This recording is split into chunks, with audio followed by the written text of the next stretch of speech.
Bab 873. Kemelut di kamar mandi. Sial, kenapa kamu begitu serius? Kenzi ketakutan. Dia tidak pernah menyangka Yuna begitu galak dan akan melakukan hal kotor seperti itu hanya karena masalah sepele. Jika selangkangannya dipukul dengan keras oleh kaki dan lututnya yang panjang, meski burungnya tidak hancur, dia masih akan terluka dan kesakitan setengah mati. Tepat ketika lutut Yuna hendak mengenai selangkangannya, Kenzi buru-buru berbalik dan mengubah posisinya. Dia memegang kaki panjangnya dengan satu tangan dan dengan cepat mengaitkannya dengan tangan lainnya di pinggangnya yang panjang. Tubuh Yuna yang ramping terkunci erat di pelukannya. Dengan keras, Kenzi didorong mundur dan hanya bisa jatuh di dudukan toilet, dengan Yuna duduk di pelukannya dalam postur yang aneh dan ambigu. Kamu bajingan, kamu berani menyentuh pinggangku. Aku akan memukulmu sampai mati. Yuna sangat marah dipeluk erat oleh pria ini sambil melebarkan kakinya dan menggunakan gerakan yang sangat tidak senonoh.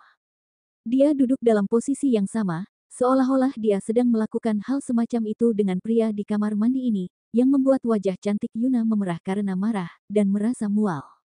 Keduanya terjerat satu sama lain, terlalu dekat jadi air lada Yuna tidak ada gunanya, dan dia tidak berani menggunakan alat kejut listrik dengan ceroboh, karena ketika dia menyetrum gangster bau itu, dia pasti akan kena imbas juga. Yuna mengangkat sikunya, mengertakkan giginya, dan memukul kepala pria ini. Kenzi tidak ingin menyakitinya, tapi dia tidak ingin terus dipukul kepalanya oleh Yuna, jadi dia mengubur kepalanya di dada Yuna. Kamu bajingan, aku akan memukulmu sampai mati.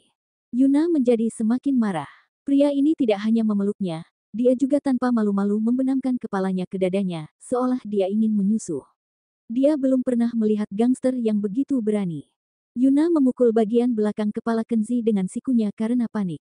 Hei, jangan pukul aku lagi. Ini aku, Kenzi. Kenzi tidak tahan lagi dengan rasa sakitnya, jadi dia hanya bisa menahan wajah di dadanya dan berteriak keras. Apa yang baru saja dia katakan? Apakah gangster bau yang menyusu ini, Kenzi? Mendengar suaranya yang sepertinya familiar, Yuna benar-benar terpana. Lengannya yang terangkat berhenti di udara, masih menjaga postur menekuk sikunya ke bawah, tapi matanya yang indah dipenuhi dengan kebingungan. Kamu Kenzi, kamu menyusu dan mengambil keuntungan dariku. Kamu jelas-jelas seorang gangster yang tidak tahu malu. Aku Kenzi. Kenzi mengangkat kepalanya dan berkata dengan marah, aku di sini sepanjang waktu. Saat membuka pintu, kamu bergegas masuk dan langsung mengambil tindakan. Semprotkan merica, tongkat listrik, dan memukuliku dengan sangat keras. Haruskah aku membiarkanmu memukuliku begitu saja? Setelah Kenzi mengangkat kepalanya dan menampakkan wajahnya, Yuna bisa melihat dengan jelas. Ternyata pria yang menggendongnya di toilet itu benar-benar Kenzi. Yuna menatapnya dengan heran. Dia sedikit terkejut tetapi juga sangat bingung. Dia tidak tahu mengapa orang ini tiba-tiba kembali dan muncul di hadapannya seperti gangster bau. Dia ingin menanyakan sesuatu, tetapi sebelum dia dapat berbicara, Kenzi mengangkat tangannya dan mengusap matanya, mendesis kesakitan dan mengerutkan kening. Saat ini, kulit di pipi dan dahi Kenzi, kecuali matanya, semuanya merah, bahkan muncul lepuh. Sekilas Yuna tahu bahwa itu jelas-jelas teriritasi oleh semprotan merica. Melihat ini, Yuna mulai merasa bersalah dan menyesal. Jangan bergerak, nanti sakit kalau sampai ke matamu. Jangan digosok dengan tanganmu. Yuna melihatnya menggosok matanya dan dengan cepat meraih tangannya, lalu memintanya untuk mengangkat kepalanya. Lagi pula, pria ini adalah Kenzi, yang memiliki hubungan sangat dekat dengannya dan telah lama menjadi pacar palsunya. Ketika dia melihat wajah Kenzi disemprot dengan semprotan merica, tentu diam-diam dia akan merasa sedikit tertekan. Yuna menarik beberapa tisu dari samping dan dengan hati-hati menyeka sudut mata Kenzi, dia juga mengeluh dengan nada marah. Lihat dirimu, selalu seperti ini. Jika kamu ingin datang kepadaku, datang saja secara terbuka. Kenapa kamu harus memakai topeng, topi, dan terlihat misterius seperti pencuri? Jadi, meskipun kamu disakiti olehku hari ini, kamu tidak dapat menyalahkanku atas masalah ini. Siapa suruh menggodaku di jalan dan bersikap tidak senonoh, menyebutku anjing secara tidak langsung. Hei, apa yang kamu bicarakan? Kenzi hampir tertawa karena marah, dan menepis tangannya, Nona Nana, jika tidak menggodamu saat itu dan mengingatkan, maka Nona Nana yang bermartabat, polwan yang menawan, akan menginjak kotoran anjing. Yuna tersipu, lalu berkata tidak yakin, jadi apa? Apakah aku harus mengucapkan terima kasih? Tidak bisakah kamu mengatakan sesuatu yang lebih baik? Kamu 100% terang-terangan menggoda polisi wanita di jalan. Tidak bisa dipungkiri, kamu memang bajingan yang perlu ditangani. Juga, jangan menyela, aku belum selesai bicara. Yuna tidak mengizinkan Kenzi berbicara, dan bergegas melanjutkan, lalu kamu lari ke toilet pria, membuatku ikut berlari masuk. Juga, kamu berani berkelahi denganku, bahkan baru saja menyusup di dadaku. Kalau bukan karena kita begitu akrab satu sama lain, aku akan menendang burungmu begitu keras hingga kamu berubah menjadi seorang pria impoten seumur hidup. Begitu Yuna mulai berbicara, Kenzi hanya bisa tertawa masam. Dia tahu betul tak ada gunanya berargumentasi dengan wanita seperti Yuna. Dikatakan bahwa dia tidak bisa menang sama sekali. Untung saja dia tadi membenamkan kepalanya di dada montok Yuna. Perasaannya sangat nyaman. Dia memang telah mengambil banyak keuntungan. Jadi omelan itu tidak sia-sia.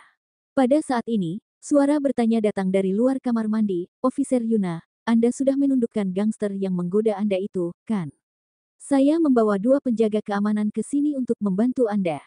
Orang itu adalah manajer yang datang bersama 2 penjaga keamanan ke dalam toilet pria dengan tergesa-gesa. Mereka sudah berada di luar pintu kamar kecil. Mereka mendengar suara berisik di dalam, tapi baru setelah mereka memperkirakan pria bau itu telah ditundukkan, mereka kemudian masuk untuk pamer. Tetapi ketika manajer laki-laki membuka pintu bilik, manajer laki-laki dan 2 penjaga keamanan semuanya tercengang. Karena saat ini, Polwan Yuna masih duduk di pelukan Kenzi, dan keduanya tampak bermesraan di toilet, membuat manajer pria dan satpam tertegun. Apa yang dilakukan perempuan ini? Bukankah dia ingin menangkap gangster bau itu? Bagaimana bisa seperti ini? Apa yang kalian lihat? Keluar. Yuna tidak senang dan memelototi mereka. Manajer laki-laki itu tertegun lagi, lalu mengangguk berulang kali, oke, kami akan segera keluar, tapi. Officer Yuna, apakah Anda tidak ingin menangkap gangster itu? He. Petik 2. Siapa dia katamu? Dia pacarku, keluar sekarang juga. Yuna tidak repot-repot menjelaskan dan berdiri dengan marah. Manajer laki-laki dan penjaga keamanan melarikan diri dengan cepat. Tanpa diduga, polwan cantik Yuna, yang terkenal berduri, akan melakukan hal semacam itu dengan pria di toilet. Manajer pria itu bahkan mulai mengagumi di dalam hatinya. Pria bernama Kenzi itu adalah seorang gangster yang mengejar Yuna sepanjang jalan dan hendak ditangkap oleh Yuna, tapi dia bisa akur dengannya dengan cepat. Pria ini entah dari mana asalnya, dia sangat hebat. Bab 874. Koki cantik. Setelah keduanya keluar dari gedung hotel, Yuna langsung membawa Kenzi ke mobil, lalu berhenti bekerja, menelepon kantor polisi melalui ponselnya, untuk meminta izin. Melihat nada santainya di telepon, seolah-olah meminta izin adalah hal yang biasa saja, Kenzi mau tidak mau berkata, "Nana, menurutku tidak perlu meminta izin. Kamu bekerja di tim polisi lalu lintas, jadi kamu pasti punya banyak pekerjaan. Jika kamu tidak pergi bekerja, atasanmu pasti akan mengkritikmu." Setelah mendengar ini, Yuna mendengus bangga dan berkata, "Kamu tidak perlu khawatir tentang itu. Saya tidak lagi bekerja di tim polisi lalu lintas. Aku sekarang telah dipindahkan kembali ke Brigade Polisi Kriminal, dan dia juga sedikit dipromosikan." Kenzi memandangnya, sedikit bingung. Dia ingat dengan jelas, terakhir kali dia datang ke kantor polisi, Yuna mengenakan helm putih dan mengendarai sepeda motor polisi lalu lintas. Dia jelas-jelas terlibat dalam apa yang disebut kasus transnasional, dan dilaporkan oleh kepala polisi yang baru. Dia dimutasi ke tim polisi lalu lintas, tetapi baru sekitar 1 bulan, Yuna kembali menjadi petugas polisi kriminal dan mendapat sedikit promosi. Meskipun Kenzi tidak bertanya, Yuna tahu bahwa Kenzi penasaran, jadi dia tersenyum bangga. Jangan berpikir itu aneh, Yuna yang agung tidak mudah ditindas. Minggu lalu, ayahku tahu bahwa aku diturunkan pangkat tanpa alasan, dan aku dilempar ke jalan menjadi polisi lalu lintas. Beberapa hari kemudian, ayahku membawa penjaga dan datang ke sini secara langsung. Dia membanting meja dan kehilangan kesabaran. Dia bahkan memarahi orang-orang yang menurunkan pangkatku tanpa mengajukan pertanyaan apapun. Akhirnya, polisi wanita yang bermartabat ini kembali ke tim kriminal lagi. Untuk menenangkan hatiku yang terluka, mereka bahkan memberiku promosi kecil.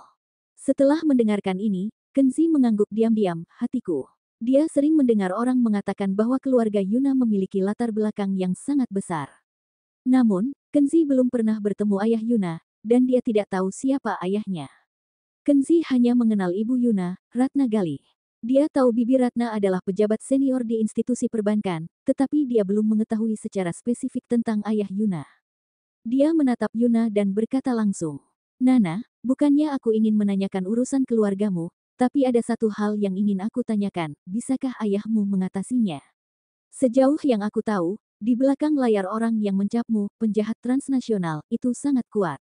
Ayahmu melakukan ini, aku khawatir akan ada lebih banyak masalah." Yuna berkata dengan acuh tak acuh, "Apa yang perlu ditakutkan? Kakekku sering berkata bahwa akar yang dalam tidak takut pada angin, dan hati yang lurus tidak takut pada ancaman. Selama aku jujur dan tidak berbuat hal-hal jahat, aku tidak akan takut meski penjaga neraka yang datang. Aku tidak menindas mereka, itu sudah bagus. Jika mereka ingin menindasku, itu tidak mungkin." Kenzi melihat tatapan percaya diri di matanya, dia menggelengkan kepalanya dan tersenyum pahit, "Nana, tahukah kamu apa yang paling aku kagumi darimu sejak lama?" "Apa? Memangnya kamu masih punya waktu untuk mengagumiku?" Yuna memutar matanya ke arahnya, lalu wajah cantiknya memerah, dan kemudian berpura-pura mengemudikan mobil dengan serius, "Kalau begitu, kamu harus memberitahuku. Aku benar-benar ingin mendengar kamu memujiku." Saat ini, Yuna berpikir sambil tersenyum di dalam hatinya, "Katakan cepat, pujilah aku. Aku sangat ingin mendengar kamu memujiku." Tanpa diduga, Kenzi menyalakan rokok, melihat keluar jendela, dan berkata dengan santai, "Yang paling saya kagumi darimu Nona Nana, adalah kamu sederhana dan kasar, manja dan tidak berperasaan, serta sangat berani." Mendengar hal itu, wajah cantik Yuna langsung murung. Ia merasa tak sanggup lagi mengemudikan mobilnya. Dia tampak tidak senang dan mendengus, "Aku tahu kamu tidak punya kata-kata yang bagus untuk diucapkan. Kamu tidak menghargaiku. Kamu jelas-jelas mengejekku, mengatakan bahwa aku memiliki sifat yang mudah marah, keras kepala, mendominasi, dan berani." Kenzi tidak bisa menahan tawa. Yuna sangat pintar dan langsung memahami arti kata-katanya. Keduanya bertengkar sebentar di dalam mobil, dan tidak lama kemudian, mobil melaju ke gedung perumahan tempat Yuna menyewa. Meski pertengkaran itu membuat Yuna sedikit tidak senang, untungnya Yuna sudah lama terbiasa bergaul dengan pria Kenzi ini, dan sedikit ketidaknyamanan ini dengan cepat hilang tanpa bekas.